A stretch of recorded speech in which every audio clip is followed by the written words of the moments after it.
What's up, hockey fans, and welcome back to the Good Goal Podcast. This is episode 29.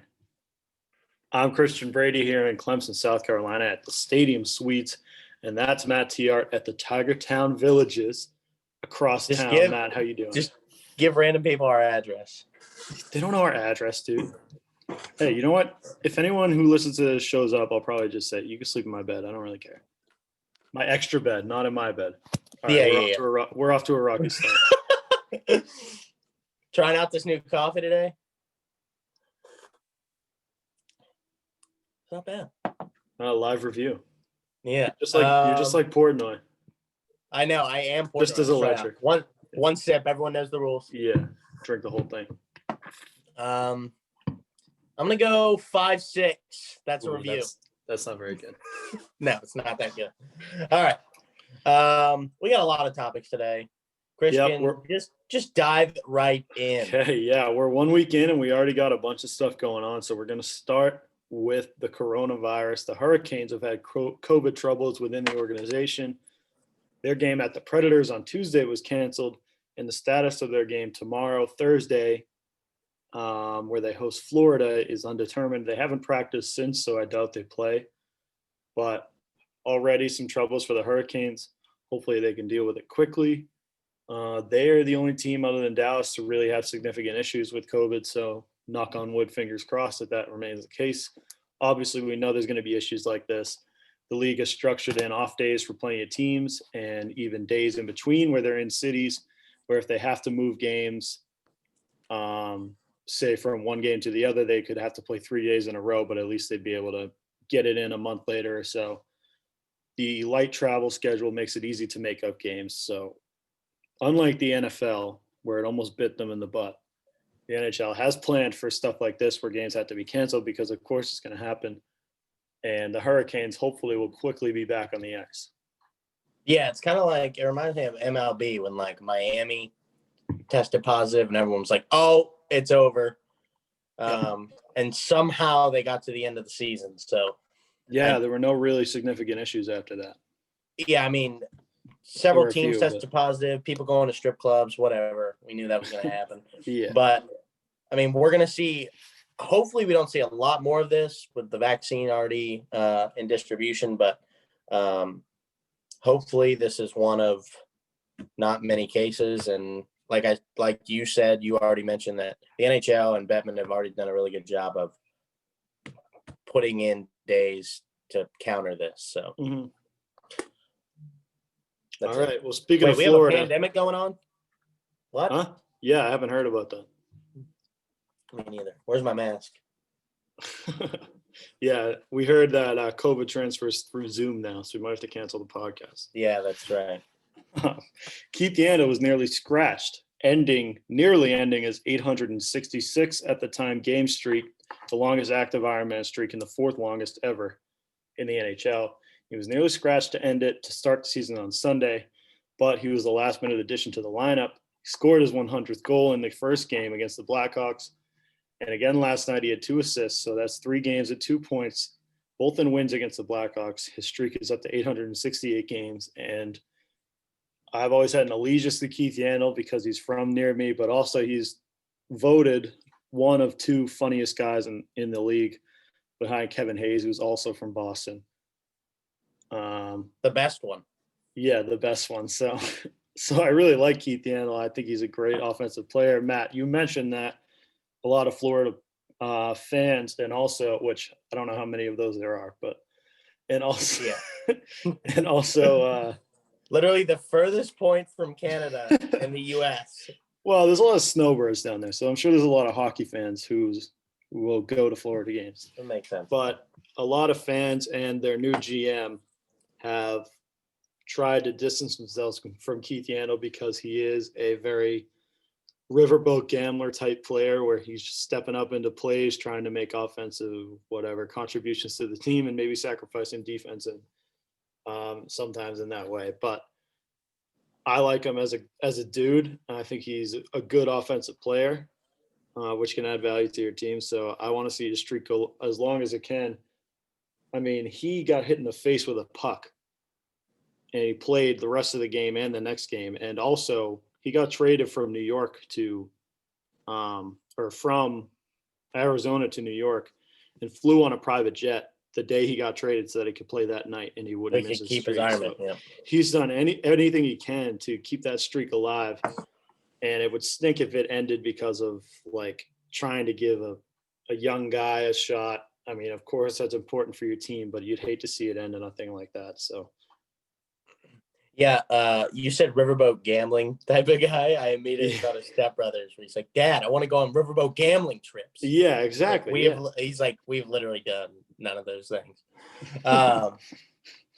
Yeah, well, so I saw on Twitter Florida fans saying like Yandle's a liability. He always pinches. He, lets up too many goals. His minus is way up there. Blah blah blah. So what for the Ironman streak? And then he's almost scratched, and he's like, "Let me play," and then scores 3 points in 2 games, and essentially says, "Screw all the haters." So as long as he's producing, why would you end this streak? Yeah.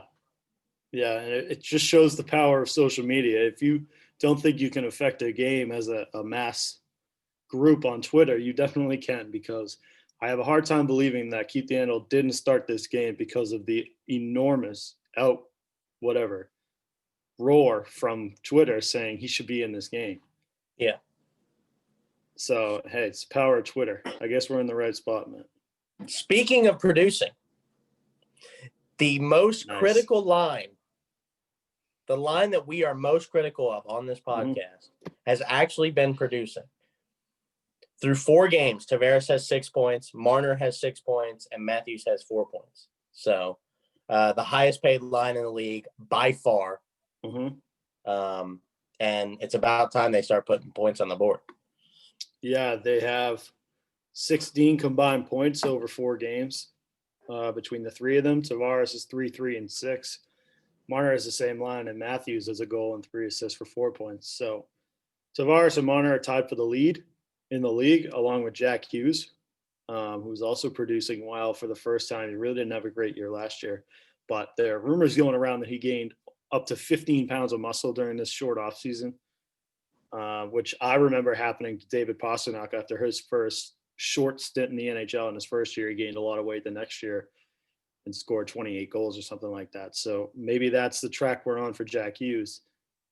But yeah, like we talked about, that line of Toronto is producing at a clip that they've always expected to be. The 3 of them are supposed to be among the leaders in the league in points and goals. So it's good for Toronto that they're up there. They need that because they don't have as much scoring as they'd like to.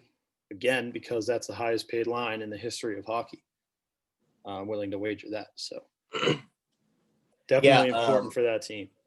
Yeah, we want to, and it's not like we're Matthews fans. Like, he's from the U.S. Like, we want him to do well. I'm not a Tavares fan, but we want to see this line that is being paid so much money. Like, we want them to make it worth it for the game of hockey. Maybe this year we do. I've always been I'm not saying Toronto I want them to hater. Yeah, but I'm saying, like, if hockey. The sport of hockey is investing all of this money into them. Like, they need to show out, so it's like a bigger picture type thing. I'm hoping that it says through 4 games on our script. I'm hoping through 40 games that they can keep this going. And then in the playoffs be very disappointing like they always are. And then we can say we want to blow up the team like we do every year. So, yeah, maybe I don't know how much blowing up they can even do. I think all of those guys are on tap, in writing for the next few years. So yeah, no trade clauses, I'm assuming. So. Yes, that as well. So we mentioned Jack Hughes. We also want to talk about Nathan McKinnon, who scored his 500th point. Good for him. Whatever. We said everything we could say about Nathan McKinnon. Yeah. Anytime we can talk about Nathan McKinnon, then we will. So. Some other individual news. We mentioned it last week, but Mark Stone has been named the captain of the Vegas Golden Knights. He is the team's first ever captain.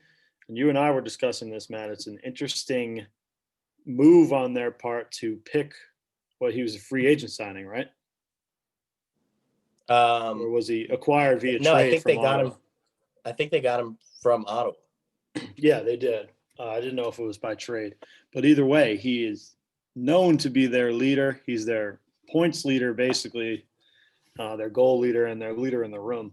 So in that way, it makes sense. But at the same time, there are guys like Fleury, Shea Theodore, William Karlsson, who really like inaugurated the team and were the reason that they were Absolutely. successful in their first year. So an interesting move in that breath. But at the same time, Mark Stone is like the clear-cut leader if you don't look at context. You just look at their team and the guys that they have and who has the most leadership qualities. It's definitely To me, him. it would be him or Pacioretty. Yeah. Um, Which are both guys that but were not on the team to start. I just feel like from a franchise standpoint, you owe it. Especially, I said Shea Theodore because he's like the first guy that came to my head that's been there since the beginning. But I feel like you owe it to William Karlsson, who, I mean, everybody had a part to play in their cup run. He was the reason, him and Fleury were the reason that they were in that cup run. He scored 4 goals before he was on the Knights, and he scored 47 the year they went to the cup. So I just feel like you owe it to the guys that have been there since your franchise existed. But I mean, yeah, I agree, Mark but Stone, obviously a definitely deserving deserved. player. Yeah. But And you and I have never been in that locker room, so it's difficult to decide from our standpoint who is the leader of the team. And I have to imagine it is Mark Stone and Max Pacioretty, like you mentioned, yeah, who are veterans in the league. But yeah, just, looking at it from the outside in, it's kind of like, what are you giving to these guys that basically put you on the map? I mean, I have a hard time imagining that if they didn't have a great first year, that they'd be having the success they have now, because they'd be wanting to blow it up. I know the fans in Vegas have become very demanding almost immediately of their franchise. So if William Karlsson didn't score 50 goals in that year, who knows where they'd be right now. That's such a double-edged sword too, because Vegas fans say they completely flop and they win 13 games. Vegas fans become uninterested. Yeah. Yeah, they become uninterested. But because they went to the cup in their first year, the fans are so invested, they demand excellence. They want a cup run every year. So it's such a double-edged sword of like, do we try to build this thing so great early on, or do we, and obviously you want to win at all times, but it's like, it's such a catch-22 of finding a middle ground between obviously fans want to win the cup every year, but Vegas, people that live in Vegas, I mean, you have to be crazy to live in Vegas. Yeah, you're right about that. How do they even have enough water to flood the ice, man? I don't know. They use like the old Roman waterways that the Romans built. I know literally nothing about that. Okay, let's talk about a goof on the side of the NHL. The new pucks, which were put into, I guess, distribution into play in the bubble last year for the playoffs, with the tracking technology inside them, which is admittedly very cool. This year, the finishing on them is not nearly as good. Players are complaining that they don't slide, like they're basically not hockey pucks. So those will be discontinued until fixed. They were used without incident in the bubble. I actually remember, now that we talk about this, Matt, I remember some rumblings early that the pucks weren't working, or not that they weren't working, but that they were a little different and that guys were actually noticing it. But relatively, there was no difference. But then they started this year probably because they had to mass produce them, whereas instead they were playing in 2 different places, so they didn't need nearly as many pucks last year. This year, they have to mass produce them, and there are obvious corners cut or something because there were problems with the pucks. And they won't be used probably for the rest of the season, but at least until they can produce a whole new batch that has 0 problems with it. This is really kind of stupid, but also like some of the numbers that we were getting from the pucks, like speed and like how fast players are skating, like all that stuff was kind of cool. So we'll probably miss that a little bit, though. I don't think the full potential of that data was even being used yet. So yeah, and it's even crazy to say, but you remember the AAF, that football league that lasted 6 weeks? They had an app on their phone and like trackers on all the players, and you could like guess the next play. And there was like a tracker on the football, and like other leagues are taking that technology. So that's such a cool idea. I remember during the All-Star break, like a couple years ago, they tried that, like trackers on every player. Yeah. like on the screen, and it was like a catastrophe. It was So I'm not chaos. saying that. Yeah. It's like the But- it's like the on ice trainers in Chell, where it just floods the ice. You can't even see. So Yeah, the net's like a grid, and then you got like all these yeah. passing lanes. Yeah. Uh-huh. But I do agree with you that this technology hasn't even scratched the surface. Like, Mhm. or we haven't scratched the surface of this technology Yeah. when it comes to like how we can better the game of hockey. So Yeah, I'm sure they'll figure it out. But in the meantime, we're back to good old fashioned pucks. I'm sure the players will be happy about that. All right, Matt. Our favorite subject, Mike Babcock. yeah, the GOAT. He interviewed with the Athletics' Pierre LeBrun, and Babcock sort of admitted fault, but definitely did not apologize. He said it stung to hear the way that he affected his players, and that he takes mental health very seriously and is outspoken with the Bell Let's Talk campaign, which we're going to hear about more in the future, because there's always a time of the year where they really go into that. The NHL really makes a big deal about that, which is a great thing. But Mike Babcock has been an outspoken member of that movement. And he said it's important for teams to have sports psychologists on staff to deal with issues with coaches and players, which kind of pushes the burden off of himself and onto like the player. Like, well, the player should have gone and seek Yeah, help. like there's a job for this. Go see him. Yeah. So on one hand, I agree that the coach really, man, it's hard to tell. I mean, because I know that the burden in this case fell on Mike Babcock and only on Mike Babcock because he did some terrible things to his players. Some of the stories we heard were unimaginable. And I understand where he's coming from, where as a coach, he doesn't really want to deal with anything but his players' performance and, preparing for games. But it's just like a new world in a new game where mental health is a big part of hockey and sports, any contact sport. And it's so important for him to, be taking care of his players at the same time as he's taking care of like their personal side and their hockey side, So the burden is on him, and he definitely didn't apologize, and he made a point to not apologize. So I don't really know why he did this interview, to be honest with you. But I mean, he's starting at his new job, so I'm sure that we're going to hear more from him. Several thoughts. First, Pierre LeBrun's the GOAT. He's like Yeah. the Schefter of NHL. I know he doesn't like works for the Athletic, but I feel like I wait for a tweet from him to see if like something's confirmed. Yeah, definitely. So shout out to him. Two, this is such a politician's answer. Look, I take it very seriously. Okay. Yeah, exactly. But we have evidence of you kicking players while they're on the bench. Look, I take it seriously. Okay. It hurt for me Here's to what hear I'm that. gonna do. Yeah. Let's talk about Bell. Let's talk. Let's talk about that campaign. Like he's just pushing. Yeah, you're right. Mm-hmm. So, yeah, it's definitely a happy medium. I've used that saying a lot, but like of maximizing your players' performance and working on game plans and watching film and all this. But why are you in coaching if you don't care about your players' like mental health? You don't want to be there for them. It's the same thing as teaching. Like if you don't care about kids, you're not in it for the money.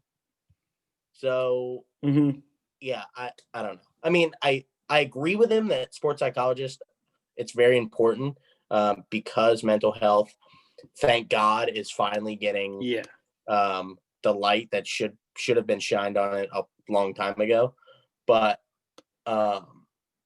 you're the head coach. Like you have that trust of players. Like if they're going to come to anybody like that's senior level, it would be to you first. So I just feel like if you're not about the players, like if you're not there to help their mental health, you shouldn't be there. Yeah. And we know, Matt, that coaches in the past have been indoctrinated into this sort of thing. Like hockey is their main focus. But there are plenty of older coaches in the league who have been coaching for 30 plus years, which is what Mike Babcock coached for. I think it was 32 years before he was fired by Toronto. there are guys who have been able to adapt to this new era in hockey, I guess you can call it. And Mike Babcock is just not one of those guys. I mean, the times of Herb Brooks in Miracle saying, I'm here to be your coach. I will not be your friend. If you need one of those, you can take it up with Coach Patrick. You don't have to be the best friend of your players, but you definitely don't get to take zero of the blame for what happens to your players based on the way you treat them. We playing Rammer. No. Yeah. I mean, I guess I get that, but it's not the 80s anymore. Like, and that's such a cop out of like he's an old style coach. I just think, and I'm not saying coaches shouldn't be hard. That's not what I'm saying. But there's a difference between trying to get the best out of your player because you care for them and just being a dick. And that's what Mike Babcock was being, because he's just kicking his players and then outing Mitch Marner after he told him that he was going to keep it in confidence. Like, absolutely. That's not. You think that's going to get the best out of Mitch Marner? So, and even to do stuff like that and to not take accountability for it is even worse. So, yeah, to go back and say, well, I care about this stuff deeply. Yeah. You didn't even apologize. So why'd you do anything you did then if that was really the case? Yeah. So we're seeing why he's not a coach anymore, but he is going to offer an interesting perspective, as we talked about last week on NBC Sports. So I can't wait to see him. I haven't yet. Very, very interested to hear his analysis. So I guess we have that to look forward to. Why don't we move on, Matt? The Dallas Stars will be. I have a question. Yes. Has Biden been sworn in yet? He has. So we have a new president. I just feel like, regardless of your political views, that's huge. We're doing a podcast during the inauguration, so yeah. And the last time we did a podcast, it was during the Capitol riot. So we have a knack for finding important moments. But I feel like that has to be said, that like we're doing this during that, so we gotta at least say something. Yeah. Right before the podcast, Christian's like, well, right now we don't have a president because Trump was terminated at noon and Biden had been sworn in yet. And I was Biden was actively being sworn in at noon. Yeah. I was like, can we keep it? Just stop everything. Stop the count. Make Gary Bettman the president, honestly. He's doing a great job. Good for you, Gary. Make Roger Goodell president. Oh, God. All right. Anyway. The Dallas Stars will be the last team to make their season debut on Friday when they host the Predators. Hopefully they're out of the woods with COVID. The Predators obviously almost just played Carolina, who had COVID, so they're finding the COVID all over the league. I guess that's just a function of it being in that division only as we start the season. Yeah, that's I didn't even think about that. That's interesting that you said, like, if one team gets it, I mean, you can kind of keep it within a division if there's widespread. Yeah. Well, because remember at the beginning of the MLB season, the Marlins played the Phillies before they sort of shut down team activities because they all had COVID. And then the Phillies played other teams, and the Phillies had to shut down, and then those other teams also had to shut down. So that's why we thought that the season was going to end. Yeah. So you're right. They're keeping it in division, which is good. And maybe that's one of the I mean, that's definitely one of the reasons why they're doing it, to kind of keep it enclosed. So right. And like I mentioned at the beginning, if they do end up in situations where they have to make up games, they're only at most 3 hours away. So remember they can figure that out easily. Remember this. At the end of the season, where Dallas is, they were the last team to play. And so was Tampa. Tampa started on time. Dallas didn't. I don't know what you're saying. They practiced. They've obviously been practicing, but if they've had COVID, they haven't been. So we're talking a week and a half extra of rest for a team that went deep in the playoffs. I feel like that at least has to be mentioned. Yeah, that's a good point, actually. Yeah. Okay, let's talk a little bit of fantasy. We don't really have specifics because it's very early in the season, so we can't talk about standings or anything of our league. But we can talk about fantasy hockey as a whole because we're starting to get a sense of that, and it is straight up chaos. Because you can only have, I mean, this is probably my fault because I'm the commissioner. You can only have a certain amount of players on your bench, and you can only call up a certain amount of players at a time, which is one, and you have to go in order. So you basically could have a night where you have one or two players playing, or like I had last night where every single one of your players is playing. Yeah, and you adjust it day by day. So like, Yeah. I'm playing Christian's brother this week, and I forgot to set my lineup Monday, and he had like 9 players playing, so he got an 11-point lead. Yeah. Same thing happened with Zach. Again, Zach's playing Christian, and Zach forgot to set his lineup. Christian jumped out to a 22-point lead. So you literally have to set it every day. Yeah. Yeah. Yeah. So it's crazy. Even on the days when you set it, there's only 2 people on your roster playing. So you're like looking for free agents, but you're trying to clear waivers. It's all right. And the waiver wire is whatever. It's like 3 days if it's not your turn before you can get the guy. So is it even worth it unless you're looking way in the future? It's probably not. So chaos. Yeah, we're gonna do a fantasy segment every week as the season goes on because we know a lot of you are playing it, and even if you're playing it on in other leagues, you can still be interested in what's going on in our league. But as of now, there's nothing to talk about in the way of standings. So that's all we got for our fantasy segment this week. It was a good one, Matt. All right, game of the week: Edmonton at Toronto. They played twice. We're not going to pick one of them because they'll both be good. But the main storyline is McDavid and Draisaitl versus Matthews, Marner, and Tavares. They're 5 of the top talent in the league. People talked about just McDavid, Matthews meeting 8 times a year, which is already exciting. So that'll be great. Those are 2 stalwarts. It's not even McDavid, Matthews as much as it is what's Draisaitl going to do after winning the Hart? Like, what's his encore? Yeah, that's a season-long thing. Yeah, but yeah, I'm excited to see how he repeats after his Hart-winning season, because I think McDavid's going to win it. So, well, I said McKinnon, but yeah. So that's the last thing we want to talk about today is our award picks, which we did on the fly last week. We want to expand our picks, and we don't necessarily have to be loyal to our first week picks. And the reason we want to expand it is because on this podcast, we are known for being wrong. And if you have 4, a lot, almost exclusively. And if we have 4, if we have 4 picks for each, one from each division for every award, because it's a better chance of being right. And then we can just go back and delete this episode and claim that was our only pick. And maybe we'll get a little more respect. We wouldn't delete this episode. We would clip only the part that we were right. Yeah, we're like, how come that episode is 2 minutes long now? I don't know. All right. Let's revisit cut it back in. We don't even like edit it nice. We just cut it back in where I'm talking. I'm like, yeah, so the fish went to the sailor, and then people are like, what? And then it's like, yeah, McKinnon's my heart. Yeah. All right. Let's talk about Matt's picks from last week. Let's talk about Matt's pitch from last week. He picked McKinnon to win the Hart, Ovechkin to win the Rocket Richard. The Art Ross for most points was McDavid.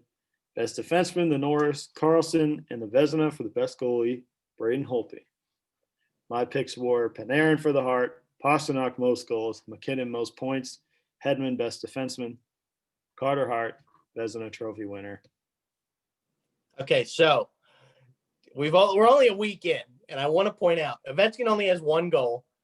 Pasta has 0 goals, and those are Rocket Richard. He has 0 practices. So. Yeah, exactly. And Carter Hart, who's supposed to win the Vezina for you, got pulled and embarrassed by Buffalo last week. He did get a shutout twice.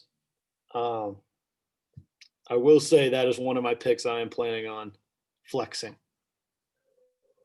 So here's our format from here on in. We're each going to go one division at a time. Start with the North. We'll pick one player as the front runner for that division to win each respective award. You don't have to stick to your first picks. You can if you want. I feel like you have to. That way you still get 3 other chances. So how we're doing this is, since we suck at picking and guessing, we're picking 4 of every award to try to give us a chance. That way, for each division. When we apply to jobs, we're like, look, man, I know what I'm talking about. I picked the Vezina winner back in January. Yeah. So So you The want to North. stick? You want to force me to stick to my picks? Is what you're saying? If your pick is in each division. Yeah, so like I picked McKinnon to win the Hart, right? So For the West, my Hart winner is McKinnon. Okay. All right. We can that do way. that. I still get 3 shots at it. Right. Okay. Sounds good, Matt. All right. From the North, no shock at all. The Hart winner is Connor McDavid. Go ahead, Matt. I want you to do the whole North division. We're just rattling off. All right. Yep. The Rocket Richard is Connor McDavid. And the Art Ross is Leon Draisaitl. Ooh, I thought you were gonna go for the 3. Because if McDavid has most goals, somebody's got to be setting him up. Yeah. The Norris is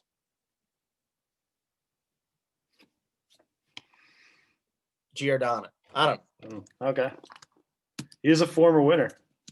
I know. He won it 2 years ago. Vezina, Matt. Holtby. Well, I have to keep it. Yeah, that's right. That's right. Okay. The whole beast. All right. We'll move on to my North Division picks. For the Hart Trophy, I'm going to go with Mitch Marner. He's already in the league lead for points. There's a lot of expectations on him being an $11 million player, $10.5 million player, and still being the 3rd highest paid player on his own line. The Rocket Richard will be Austin Matthews. What? What is wrong with you? And the Art Ross. I get it. You're trying to go opposite of what you should because we're all typically wrong. But this is like. Also, for our listeners, we're putting money on Ottawa to win the cup because they're like plus 55,000. So yeah. Okay. My Norris Trophy winner. Yeah, the Art Ross is also Marner. The Norris Trophy, man, is hard, but I'm going to go with the young gun, Matt, Quinn Hughes. Not a bad pick. No, I think it's good. And my Vezina pick, Carey Price. Nice. Moving on to the East Division. I guess I'll go first on this one. This, I will start by saying, is the most packed division ever. There could quite possibly be 7 teams from this division who deserve to win. So we'll start with who I already picked to win the Hart Trophy. Nope, to win the Hart Trophy, he's in the East. I picked Panarin. Special shout out to the boat. The best on, no, not the boat. The boat is whatever. He's in the NFL. Blake Bortles. Best one, Blake Bortles. That's right. The best one, Kevin Hayes. He has a shot to win the Hart, but he's obviously not going to. The Rocket Richard, I also have to stick with David Pastrnak. The Art Ross Trophy, I picked Nathan McKinnon, I believed. Yep. So from the East Division, the Art Ross is going to go to Kevin Hayes. Come on, Matt. He's one of the most skilled players. He's the best one ever. He's the best one. So you can't disagree with that. Your picks are like, because we have a history of being so bad, I'm just going to pick the most random guy I can think of because if it's wrong, it's funny. That's like your mentality right now. Hey, you know what? That's not what I was thinking, but that's a great strategy because I can just go back and be like, hey, I was joking. Come on. It's Kevin Hayes. Yeah. He has 5 no points one's right going now. to take you seriously. He's second in the league in points, Matt. So I don't want to hear any of that. The Norris Trophy winner. You picked Hedman, which is I did, who was not really in the East. Pick. So I still think he's going to win the Norris Trophy, but I'm going to have to go with the hometown guy, Charlie McAvoy. I almost picked Chara because he's averaging 19 minutes a night already. I miss him dearly. The Vezina Trophy, Carter Hart, already picked him. Honorable mention to Tuukka Rask. He has 2 goals against in 2 games to start the year. It's easy as a Bruins fan to forget how good Tuukka Rask is. Okay, Matt, the East Division. You already have your Rocket Richard and your Norris picked. That's Ovi and Carlson, but let's hear the other three. Yeah. The heart is going to be Jack Eichel. That's a good one. The Art Ross is going to be Panarin. And the Vezina. Yeah, this one's tough. Mm-hmm.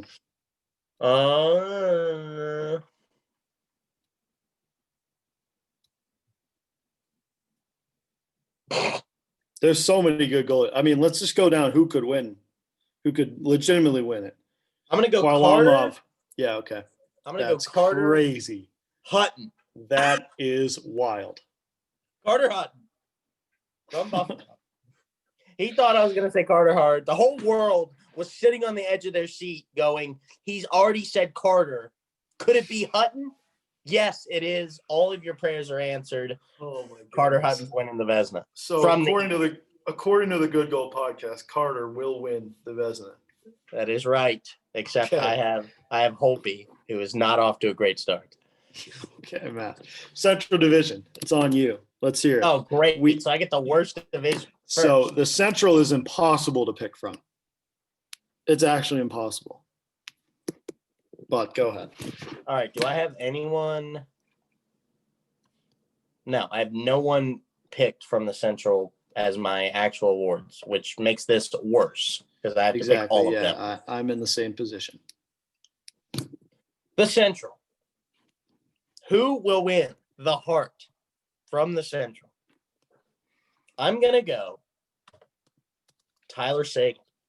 Good one. Only because they haven't played a game yet. So I feel like he could just have 8 goals the first game, and then he's all of a sudden in the league. The Rocket Richard is going to be, if it's from the Central, is going to be Point. Braden Point. Braden Point. The Art Ross is going to be Braden Point. Mm-hmm. The Norris, I have to steal your pick because if you look at that division, he's far and away the best defenseman in that division. He has to be the favorite across the league. Roman Josi won it last year, and he shouldn't even been a finalist. So, yeah, Hedman. And then the Vezina, I hate to do it. Vasilevsky. Mm-hmm. And I don't know how to spell it, so I'm just going to go Vasil. Blah, blah, blah. Nice. We'll all There we get go. it. Okay, my Central Division picks. The Hart Trophy winner is Alexander Barkov. Voted 2 years ago to be the most underrated player in the National Hockey League. He already has 3 points in 3 games, so I feel good about that pick, Alexander Barkov. My Rocket Richard winner. God, this is a tough one, Matt.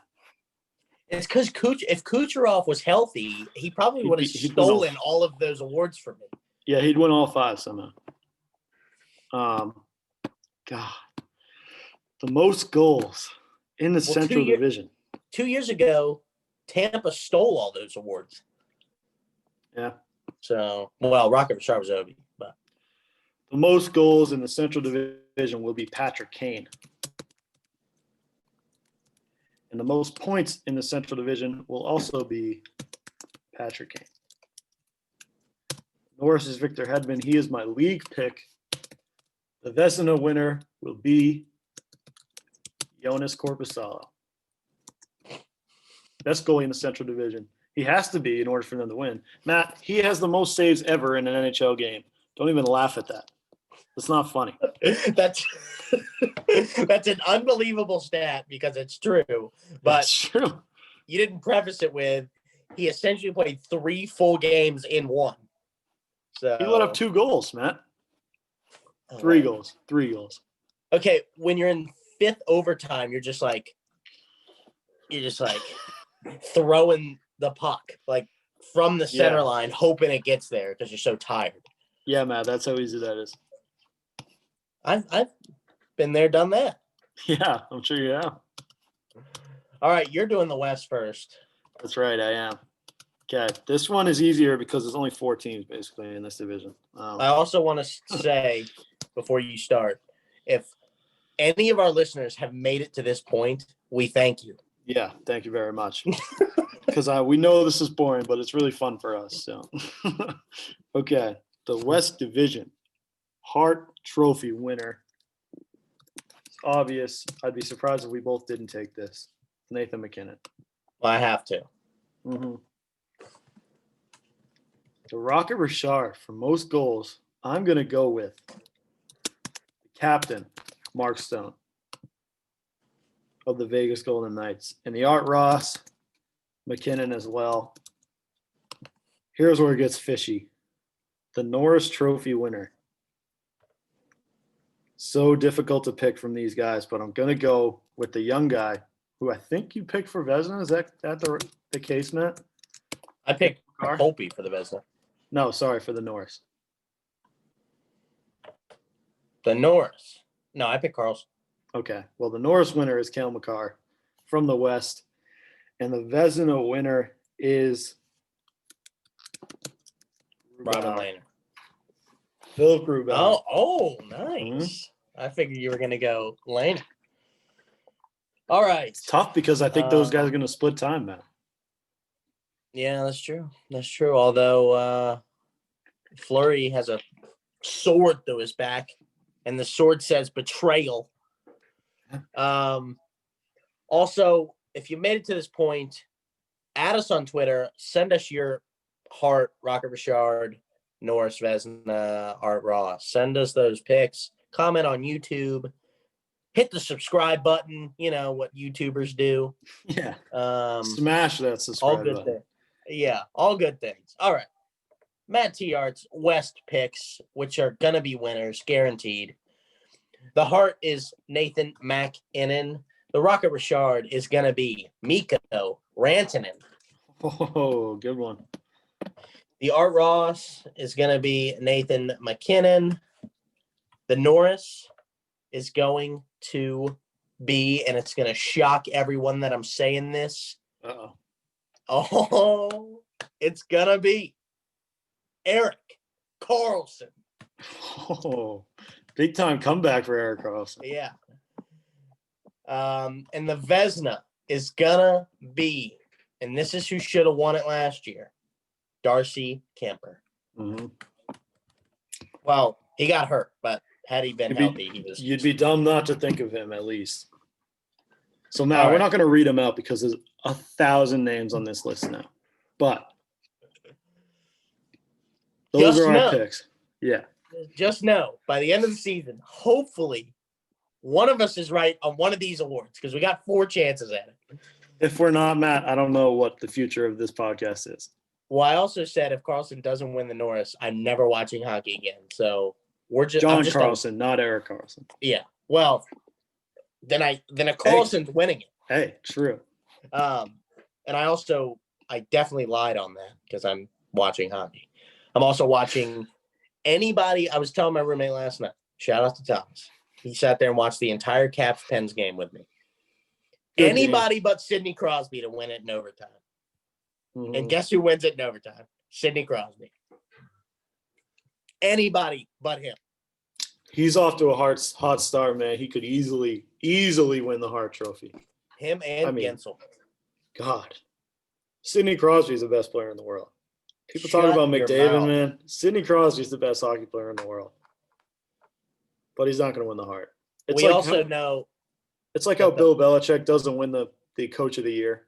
It's like if you give it to Crosby, people are just going to get tired. You know what I mean? Everyone knows he's the best player in the world. Yeah. He's getting hurt too, though. He's definitely not the best player in the world. I think if McDavid played in the 90s, he would score 6,000 points. Yeah, of course, but not an exaggeration.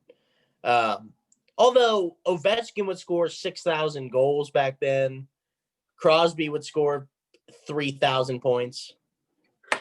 Yeah. I mean, I still think Wayne Gretzky would be one of the best players in the league today in his prime.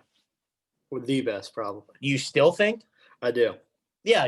I mean, there are guys now who are easily more skilled than he was, but I don't think there's anybody who's ever been as smart as he is. I don't think he wins the Hart in this league, but he's definitely up there for points. That's a debate that could go for hours. Yeah. But he was scoring like 400 goals against 16-year-olds when he was 12. So yeah, there's like stories of him scoring like 13 goals a game in his youth league. yeah, when he was like 8 playing against he played in the World 13-year-olds. Juniors he played in the World Juniors at 16 and won MVP of the tournament. I know. You remember because the famous story that he says is I didn't want to play hockey. I wanted to play baseball. And my dad said, you got invited to the World Juniors at 16. Go play it. If you still don't want to play baseball or if you still don't want to play hockey after the tournament, I'll let you play baseball. And he wins MVP at 16, MVP of the world, juniors at 16. And he's like, you know what? I should probably stick with this. And as they say, the rest is history. All right. All right, Matt. That's a marathon episode, another one, but that was a fun one. We'll be back at it again next week, talking about a little more hockey. We started this podcast without a president. We now have a president before we end the podcast. That's insane. Yeah, that's great. Hey, it's the United States, man. All right. Kamala Harris will be president by the end of the year. That is my prediction. Just to sign off on some weird stuff. So yeah, good. That's a great way to end a hockey podcast. All right, go Bruins. See ya. Go Caps. UFC on right now. That's what I'm gonna go watch. Peace. Peace. Oh, hey, Chris. Oh, before I let you go, before I end this recording, Conor McGregor's fighting this weekend. Does he lose? Does he win? What's your prediction? I know almost nothing about the other guy. Dustin Poirier. Yeah, I mean, obviously I've heard the name before, but God, a lot is going on in Conor McGregor's life. He just got sued for personal injury. Always comes back to hockey. I mean, the guy's all over the place. He has a new whiskey. Who knows if his sponsor us, by the way, McGregor, if you're listening. But you know what, Matt? Dana White said, I know when Conor McGregor is Conor McGregor, and Conor McGregor is Conor McGregor right now. So I'm gonna go with Dana White. I'll trust him and I'll pick Conor McGregor. Knockout, finish, or obviously 3 not rounds. A submission. 3 rounds knocks him out. Yep. Done. I got Conor first round. He somehow entices. Yeah. He somehow entices Khabib to come back. Khabib chokes him out again. And then the rest is history. Khabib's 30-0 and he retires. All right. All right, man. Go Mets. Fire Jared Porter. Getting the scum out of our organization. Yeah, Peace. we can't even talk about that. Jeez. All right. Peace. See ya.